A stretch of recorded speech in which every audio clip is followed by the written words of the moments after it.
నిత్య ప్రేమతో నన్ను ప్రేమించెన్, నిత్య ప్రేమతో నన్ను ప్రేమించెన్. We follow the star.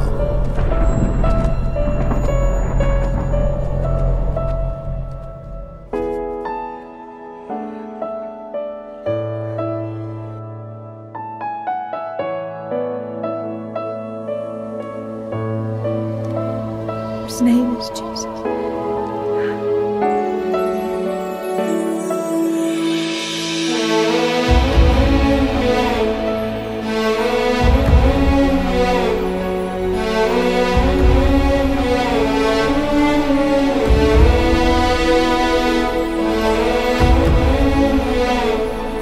You shall turn the hearts of the fathers to the children, and the heart of the children to their fathers.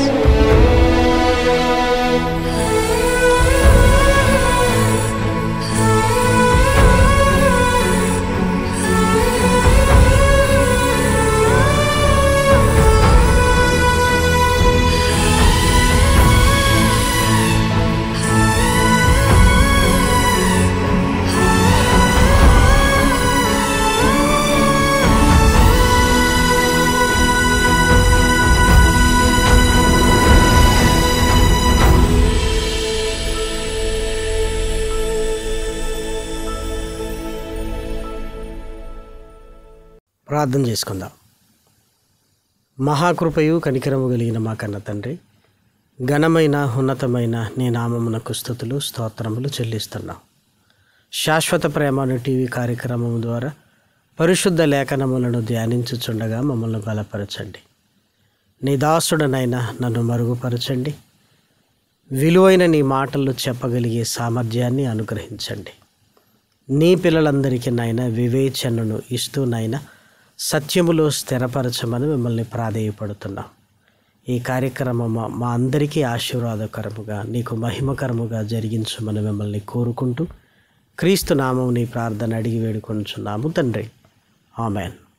ప్రేమన దేవుని వర్లారా, దేవుని అపారమైన ప్రేమను బట్టి, ఆయన ఉచితమైన కృపను బట్టి పరలోకమందున్న కన్న తండ్రిని స్తుతిస్తూ క్రీస్తు పేర కృతజ్ఞతాస్తుతులు చెల్లించుచున్నాను. దేవుని పిల్లలైన మీ అందరికీ క్రీస్తు పేర శుభములు వందనములు తెలియజేసుకుంటూ పరిశుద్ధ లేఖనములలో నుండి అద్భుతాలలో దాగి ఉన్న ఆత్మీయ సత్యాలను మనం ధ్యానిస్తున్నాం. ప్రతి అద్భుతం వెనుక దేవుడు మనకు నేర్పించే ఆత్మీయ సత్యాలను మనం గుర్తించాలి. కానీ ఒక అద్భుతాన్ని జరిగినప్పుడు అద్భుతం జరిగింది అన్న కోణంలోనే మనం ఆలోచిస్తుంటాం. కానీ అద్భుతం ఎందుకు జరిగింది అని గ్రహించగలిగితే ఆ అద్భుతం మన జీవితాలలో కూడా జరిగే అవకాశం ఉంది ప్రేమన వారలారా. కాబట్టి పరిశుద్ధ గ్రంథంలోనికి వెళ్ళి ఈరోజు కూడా లేఖనాలను చక్కగా మనం ధ్యానించగలిగితే, మార్కు గారు రాసిన సువార్త 10వ అధ్యాయము 46వ వచనాన్ని మీరు చూడండి. వారు యెరికో పట్టణమునకు వచ్చిరి. ఆయన తన శిష్యులతోనూ బహు జన సమూహముతోనూ యెరికో నుండి బయలుదేరి వచ్చుచుండగా తీమయి కుమారుడగు బర్తిమయి అను గ్రుడ్డి భిక్షకుడు త్రోవ ప్రక్కను కూర్చుండెను. యేసుక్రీస్తు యెరికో పట్టణమునకు వచ్చినప్పుడు జరిగిన సందర్భం. ఇక్కడ తీమయి కుమారుడగు బర్తిమయి అని గ్రుడ్డి భిక్షకుడు త్రోవ పక్కన కూర్చున్నాడు. కళ్ళు లేని స్థితి ఎంత భయంకరంగా ఉంటుందో కాసేపు కళ్ళు మూసుకుంటేనే అమ్మో అనిపిస్తుంది మనకి. మరి జీవితంలో ఏ వెలుగు ఏ రంగు చూడని గుడ్డివాడి జీవితం ఎలా ఉంటుందో ఒకసారి మీరు ఆలోచించండి. సాధారణంగా అంగవైకల్యము కలిగిన వారిని గురించి మనం ఆలోచించినప్పుడు కష్టాలు, కన్నీళ్ళు, వేదన, ఇబ్బందులు ఇవన్నీ వారు చుట్టూనే ఉన్నట్లుగా ఉంటాయి. కుటుంబానికి భారమైనట్లు, ఏ పని సరిగా చేసుకోలేని స్థితి, ఒకరి మీద ఆధారపడే స్థితి, ఇవన్నీ వైకల్యము కలిగిన వారిని ఎంతగానో బాధిస్తాయి. గురుడివాడు అనగానే ఏమీ తెలియదు, ఏమీ కనబడదు, కళ్ళ ముందు ఏం జరుగుతుందో తెలియని స్థితి. అలాంటి స్థితిలో భర్తమయ్యి ఎంత వేదన చెందుతూ బ్రతుకుతున్నాడో మనం అర్థం చేసుకోగలం. అందుకే పాత నిబంధన గ్రంథంలో వైకల్యము కలిగిన వారి విషయంలో దయ కలిగి ఉండాలి అని దేవుడు సెలవిస్తున్నాడు. ప్రేమన వారలారా, దయచేసి మీరు చూడండి, లేవియా కాండము 19వ అధ్యాయము 14వ వచనంలో వ్రాయబడిన చక్కటి మాట: చెవిటివాణ్ణి తిట్టకూడదు, గ్రుడ్డివాని ఎదుట అడ్డము వేయకూడదు, నీ దేవునికి భయపడవలెను, నేను యెహోవాను. వానికి వినబడదు కదా అని నువ్వు తిట్టడానికి వీల్లేదు, వానికి కనబడదు కదా అని వాడి దారిలో అడ్డము వేయటానికి వీలు లేదు. ప్రేమన వారలారా, నాకు తెలిసిన కొద్ది మంది గుడ్డివారు నాకు తెలుసు. వారి ముఖం నిండా గాయాలతో ఉండటం చూసి అడిగినప్పుడు, కనబడినప్పుడు ఎన్నోసార్లు దెబ్బలు తగలగా వారు మార్గంలో ప్రయాణం చేస్తున్నప్పుడు, కొత్త ప్రదేశాలకు వెళ్ళినప్పుడు తగిలిన గాయాలు అని చెప్పినప్పుడు చాలా బాధ కలిగింది. ప్రేమన వారలారా, అందుకే చేతనైనంత మట్టుకు సహాయం చెయ్యాలే తప్ప గ్రుడ్డివాడి త్రోవలో ఏది అడ్డం పెట్టకూడదు, చెవిటి వానికి వినపడటం లేదు కదా అని తిట్టకూడదు. అలాని వైకల్యం కలిగిన వారి పట్ల దయ కలిగి ఉండాలి. నేను యెహోవాను అని చెప్తున్నాడు అంటే నేను వారి పక్షమున ఉంటాను అని దాని అర్థం. ప్రేమన వారలారా, భర్తిమయ్యే జీవితం కూడా గుడ్డివాడుగా భిక్షాటన చేస్తూ ఆ వచ్చిన డబ్బుతో బ్రతుకుతూ కళ్ళు వస్తే బాగుండు అన్న ఆశ కలిగి బ్రతుకుతున్న జీవితం.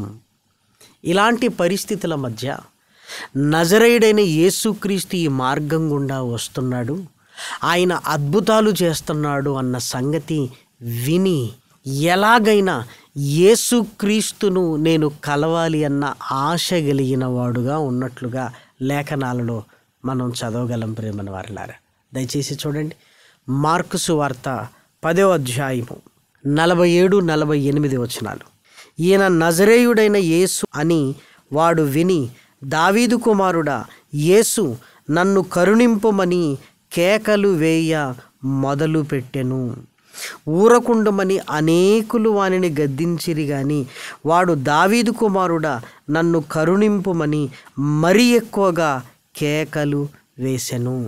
ఇక్కడ చాలా జాగ్రత్తగా ఆలోచించగలిగితే, జనసమూహము తన దగ్గర నుంచి వెళుతుండటాన్ని గమనించి ఈ జనసమూహములో యేసుక్రీస్తు ఉన్నాడు అని, దావీదు కుమారుడా నన్ను కరుణించు కరుణించు అని కేకలు వేస్తున్నాడు. అక్కడ ఉన్నవారు నీ మాట ఆయన వినిపించుకునే స్థితి కాదు, ఇంత జనసమూహం మధ్య ఆయన ఎలా వినగలడు అన్నట్లుగా వారిస్తున్నారు. మరి ఎక్కువగా బిగ్గరగా కేకలు వేస్తున్నాడు. ఇప్పుడు యేసుక్రీస్తు భర్తమైన తన దగ్గరికి తీసుకొని రమ్మని పిలవగానే వెంటనే సంతోషిస్తూ వాడు తన పైబట్టను పారవేసి యేసుక్రీస్తు దగ్గరికి వెళుతున్నట్లుగా మనం చూడగలం. దయచేసి మీరు చూడండి, 49వ వచనం: అప్పుడు యేసు నిలిచి వానిని పిలువుడని చెప్పగా వారా గుడ్డి వానిని పిలిచి, ధైర్యము తెచ్చుకొనుము, ఆయన నిన్ను పిలుచుచున్నాడు, లెమ్మని వానితో చెప్పిరి. అంతట వాడు పైబట్టను పారవేసి దిగ్గున లేచి యేసు నొద్దకు వచ్చెను. పైబట్టను పారవేశాడు. ఇక్కడ యేసుక్రీస్తు ఒక అద్భుతాన్ని చేస్తున్నాడు. నీకేం చెయ్యాలంటే, నేను చూడాలి అని కోరుకుంటున్నానంటే నీ విశ్వాసము నిన్ను స్వస్థపరుచును అన్నాడు. యేసు వెంట వెళుతూ చూపు పొందాడు. ఇక్కడ అద్భుతం జరగడానికి గల కారణాలను దయచేసి మీరు ఆలోచించండి. నజరేయుడైన యేసు అని పిలవగానే నజరేయుడని నన్ను సంబోధిస్తున్నాడు అని సంతోషించి యేసుక్రీస్తు అద్భుతం చేశాడా? లేదు అంటే బిగ్గరగా కేకలు వేస్తున్నందుకు యేసుక్రీస్తు వెంటనే అతన్ని తీసుకొని రెండని అద్భుతం చేశాడా? పైబట్టను పారవేసి అతడు వెళ్ళాడు యేసుక్రీస్తు దగ్గరికి, అందుకు అద్భుతం చేశాడా? ఒక్కసారి మీరు ఆలోచించండి. కేకల వల్ల అద్భుతం జరిగిందా? నజరేయుడైన యేసు అని పిలవటాన్ని బట్టి, ఆ పదాన్ని బట్టి అద్భుతం జరిగిందా? లేదంటే యేసుక్రీస్తు దగ్గరికి వెళుతున్నప్పుడు పైబట్టను పారవేశాడు, ఆయన దగ్గరికి వెళ్ళాడు, ఎందుకు అద్భుతం జరిగింది? ఈ మూడింటిలో భర్తమయి విశ్వాసానికి గుర్తుగా ఏముంది, ఆయన విశ్వాసాన్ని తెలియజేసేది ఏముంది? ఒక్కసారి లేఖనాలను పరిశీలించండి. అద్భుతాలను చదువుకొని యేసుక్రీస్తు అద్భుతం చేశాడు అని ఆయనను గొప్పగా ఆలోచిస్తూ మన జీవితంలో కూడా అద్భుతం చేయగలిగిన సమర్థుడు అని నమ్మి ఆ అద్భుతపు లోతుల్లోనికి ఇక వెళ్ళట్లేదు.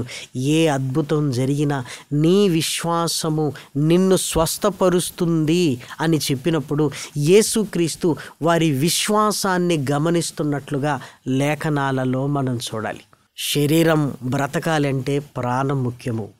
అలాగే నీ ఆత్మీయ జీవితంలో నీవు బ్రతుకుతున్నావంటే విశ్వాసము ముఖ్యము అని అర్థం. ప్రియమైన వారలారా, ప్రాణం లేకపోతే శరీరం మృతము.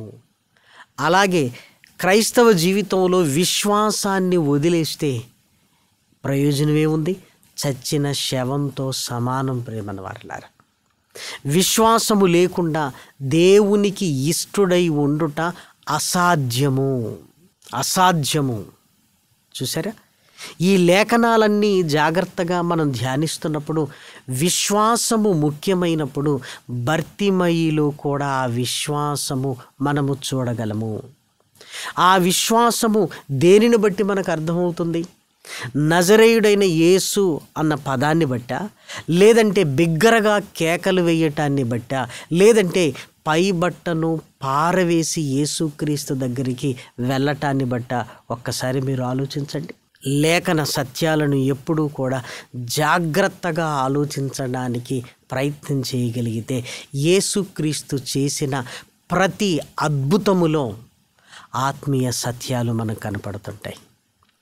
ప్రతి సూచక క్రియల్లో ఆయన సూచించే సత్యాలు మన కళ్ళ ముందుకు వస్తాయి. ప్రియమైన వారలారా, ఇక్కడ కూడా మొదటి మాటను మనం ఆలోచించగలిగితే నజరేయుడైన యేసు అనగానే వెంటనే నన్ను గుర్తించాడు గనక ఈయన జీవితంలో నేను అద్భుతం చెయ్యాలి అని ఆయన చేశాడా?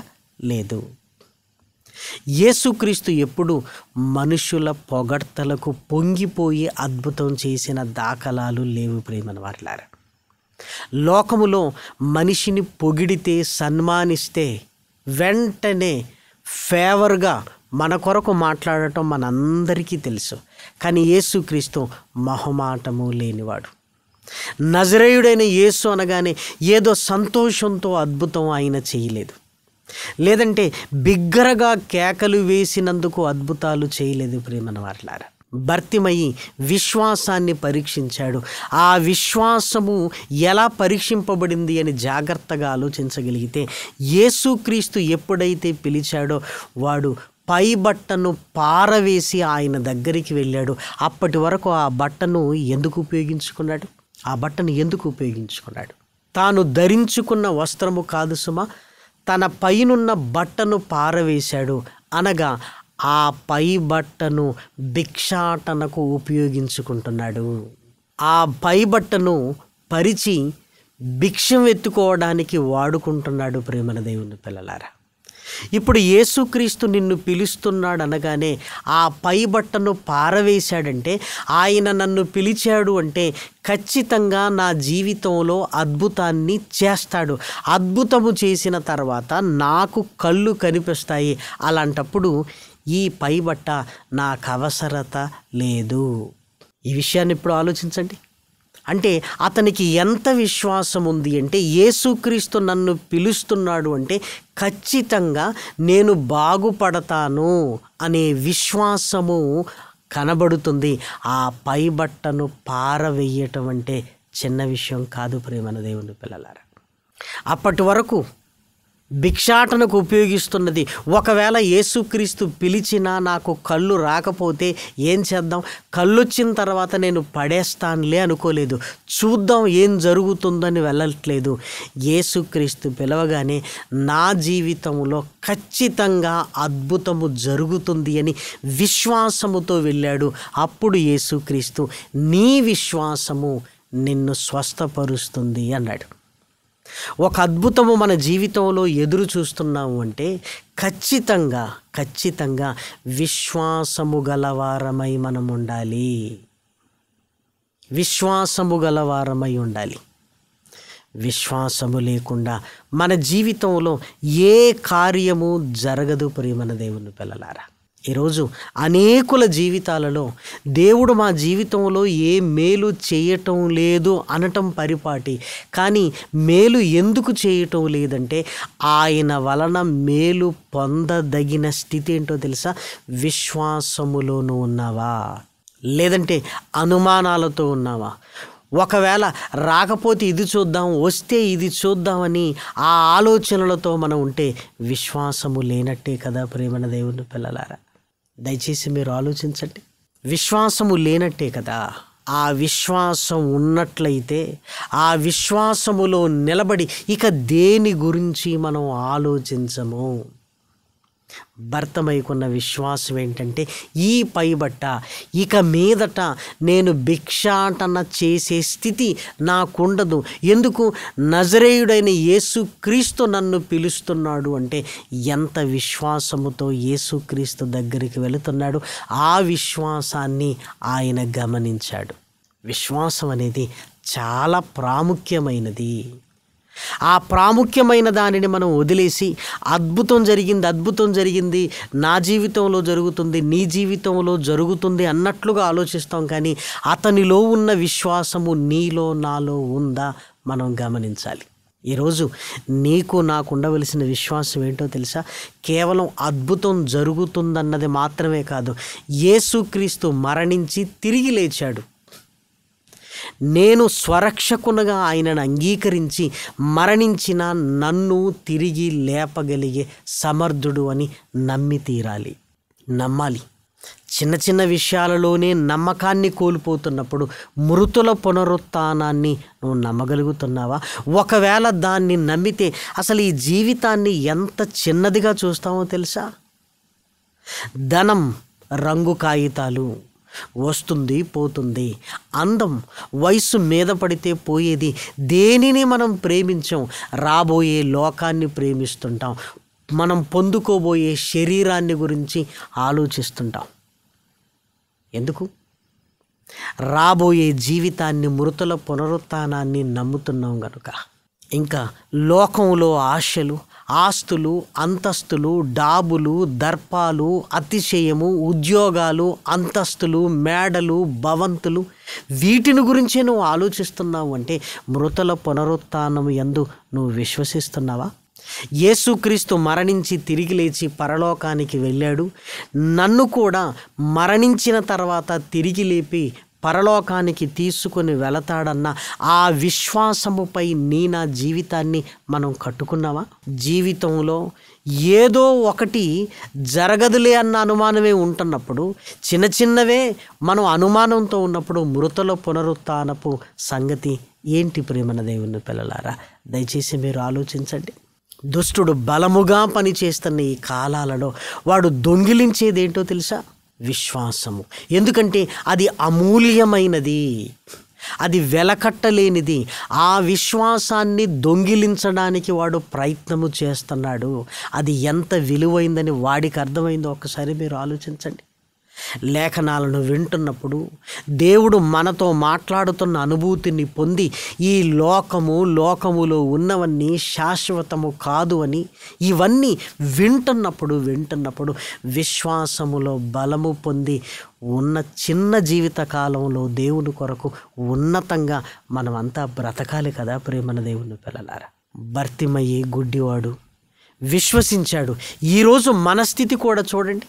ఈ కళ్ళు కనబడుతున్నాయి అనుకుంటున్నావు నేను గుడ్డివాణ్ణి కాదు అని. కానీ ఏది శాశ్వతమో, ఏది అశాశ్వతమో, ఏది నిజమో, ఏది సంతోషాన్ని ఇస్తుందో, ఏది దుఃఖాన్ని ఇస్తుందో తెలియని ఆ గుడ్డితనములోనే మనం ఉన్నామేమో ఒక్కసారి మీరు ఆలోచించాలి. గుడ్డివాడుకు తోవ చూపలేడు అని ఇక్కడ గుడ్డివారు అని ఎవరిని అంటున్నాడో మనకు తెలుసు కదా. కళ్ళున్నాయి అనుకుంటున్న వారిని, ఎందుకంటే వాస్తవాలను చూడలేని స్థితి. ఈ యుగ సంబంధమైన దేవత అవిశ్వాసులైన వారి మనోనేత్రములకు గుడ్డితనము కలిగించింది. మృతుల పునరుత్థానాన్ని నమ్మకుండా ఒక గుడ్డితనములోనికి తీసుకుని వెళుతుంది. నిజంగా మృతుల పునరుత్థానాన్ని నమ్ముతున్నాము, ఆ విశ్వాసములో మన జీవితాలు నిలబడ్డాయి అంటే మన మనోనేత్రములు వెలిగింపబడ్డాయి. దేవుడు మృతులలో నుంచి లేపి పరలోకానికి తీసుకొని వెళ్ళగలిగే సమర్థుడైతే భూమి మీద ఉండగా ఏది ఎందుకు ఇవ్వడు చెప్పండి? అనుమానాలతో అటు ఇటు ఊగులాట మధ్య మన నిర్ణయాలు ఉంటాయే తప్ప నా దేవుడు తప్పనిసరి చేస్తాడు అనే ఒక స్థిర విశ్వాసములోనికి మనం రాకపోవటాన్ని బట్టే ఎక్కడి వేసిన గొంగడి అక్కడే అన్నట్లుగా ఉంది. కానీ దేవుని వాక్యము ద్వారా మన విశ్వాస జీవితాన్ని ముందుకు తీసుకుని వెళుతూ భర్తమయిలా మనం ఎందుకు నా దేవుడు నాకున్నాడు, ఇక ఈ స్థితి నాకు ఉండదు అని ఆ పరిపూర్ణమైన విశ్వాసములోనికి మనం ఎందుకు వెళ్ళలేకపోతున్నాం? దయచేసి మీరు ఆలోచించండి. యేసుక్రీస్తును గురించి విని అంత విశ్వాసాన్ని కలిగి ఉన్నాడంటే లేఖనాల మర్మాలను వింటున్న మనం ఎంత విశ్వాసాన్ని కలిగి ఉండాలి, ఎంత విశ్వాసాన్ని కలిగి ఉండాలి. ఆయన కేకలు యేసుక్రీస్తు చెవిన జొచ్చాయి. మన ప్రార్థన ఆయన చెవినకు వినబడుతుందా? మీరు ఆలోచించండి. నా ప్రభువు నాకున్నాడు అన్న ఆ ధైర్యము మనము కలిగి ఉన్నామా? లేకపోతే ఆ విశ్వాసాన్ని మనము కలిగి ఉండి ప్రభు కొరకు నిలబడగలిగే స్థితిలో మనం ఉండాలి. ప్రేమన వారలారా, విశ్వాసాన్ని పోగొట్టుకొని మనం సాధించేది ఏమీ లేదు, ఏమీ లేదు. భర్తమై విశ్వాసము ఆ పైబట్టను పారవేశాడు. నాకు దీని అవసరత ఇక లేదు. నా ప్రభువు నన్ను పిలిచినప్పుడు నాకు కళ్ళు వచ్చేస్తాయి. నా కళ్ళు వచ్చిన తర్వాత నేనెందుకు అడుక్కుంటాను? తన జీవితం పట్ల ఒక స్పష్టత ఉంది ప్రేమన వారలారా. కాబట్టి దేవుని వాక్యాన్ని బట్టి యేసుక్రీస్తు మన కళ్ళ ముందున్నాడు. వాక్యాన్ని బట్టి, వినటాన్ని బట్టి, చదవటాన్ని బట్టి విశ్వాసములో ఎదుగుతూ ప్రభు వైపుకు విశ్వాసపు పునాదుల మీద మన జీవితాన్ని కట్టుకోవాలి. అదే మృతుల పునరుత్థానం. మృతుల పునరుత్థానం ప్రేమన దేవుని పిల్లలారా. కాబట్టి విశ్వాసం అనేది క్రైస్తవ జీవితానికి అతి ప్రాముఖ్యమైనది అన్న సంగతి మనమందరము గ్రహించాలి ప్రేమన దేవుని పిల్లలారా.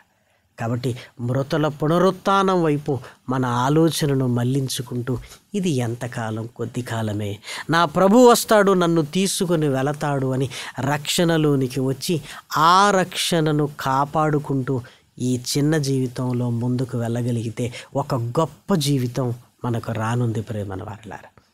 కాబట్టి అట్టి విశ్వాసాన్ని మనమందరము కలిగి ఉండాలి అని దేవుని ప్రేమను బట్టి మిమ్మల్ని అందరినీ కోరుకుంటూ ఈ మాటలు నేను ముగిస్తున్నాను. ప్రార్థన చేసుకుందాం. మహాకృపయు కనికరము కలిగిన మా కన్న తండ్రి, ఘనమైన ఉన్నతమైన నీ నామమునకు స్తుతులు స్తోత్రములు చెల్లిస్తున్నాం. విలువైన నీ మాటలనైనా నీ పిల్లలుగా మేమందరము ధ్యానించాం.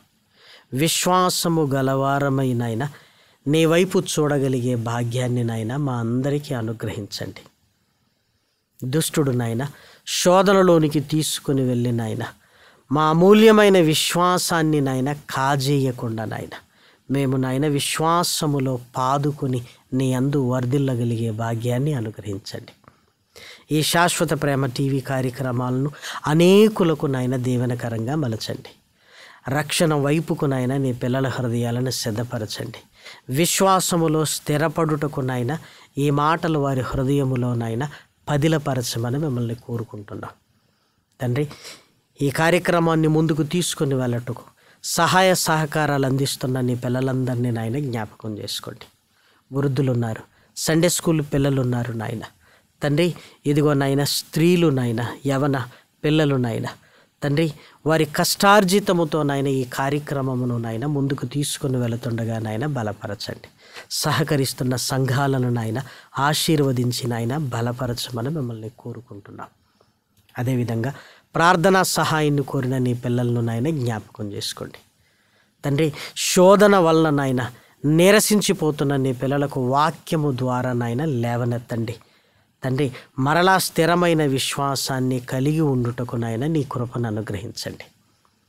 తండ్రి, కుటుంబాలలో నెమ్మదిని, శాంతిని, సమాధానాన్ని ఇవ్వండి. భర్త హృదయాన్ని భార్య వైపు, భార్య హృదయాన్ని భర్త వైపు నాయన, పిల్లలను నాయన తండ్రి నీ అందు పెంచుకొనగలిగే శక్తిని నాయన అనుగ్రహించమని మిమ్మల్ని కోరుకుంటున్నాం. ఆర్థిక ఇబ్బందుల నుంచి నాయన ఉపశమనం కలిగించండి. సరి అయిన నిర్ణయాలు తీసుకొనగలిగే భాగ్యాన్ని నాయన అనుగ్రహించండి. వాక్యపు విలువలు కలిగినైనా నీ పిల్లలు ఎక్కడ ఉన్నా నాయన నీ సాక్షి బిడ్డలుగా తండ్రి నిలవబెట్టమని మిమ్మల్ని ప్రాధేయపడుతున్నాం. తండ్రి అంత్య దినాలలో నాయన మెలకువ కలిగినైనా ఉండగలుగుటకు నీ ఆత్మ సహాయముతో నీ పిల్లలందరినీ నాయన నింపి బలపరచమని మిమ్మల్ని కోరుకుంటూ తండ్రి సమస్తము ఘనత మహిమ ప్రభావములు నీకే అని చెల్లిస్తున్నాయినా నీ సన్నిధిలో మమ్మల్ని మేము తగ్గించుకుంటూ క్రీస్తు నామం నీ ప్రార్థన అడిగి వేడుకొనుచున్నాము తండ్రి. ఆమేన్. పరమ తండ్రి అయిన దేవుని ప్రేమయు కుమారుడైన యేసు క్రీస్తు కృపయు పరిశుద్ధాత్మ యొక్క అన్యోన్యమైన సహవాసము ఇప్పుడును ఎల్లప్పుడూ సదాకాలము మనందరికీ తోడయుండును గాక. ఆమేన్. స్వార్థం లేనిది ప్రేమ, అన్నీ ఓర్చును ప్రేమ, గంభం లేనిది ప్రేమ, అపకారమునే మరచును ప్రేమ, ఉప్పొంగని గుణమే ప్రేమ, కోపం నిలుపదు ప్రేమ, అన్నీ తాడును ప్రేమ, మత్సరమే పడనిది ప్రేమ, దయనే చూపును ప్రేమ, గరికే చేచును ప్రేమ, సహనం చూపును ప్రేమ, వివీక్షణతో నిలుచును ప్రేమ.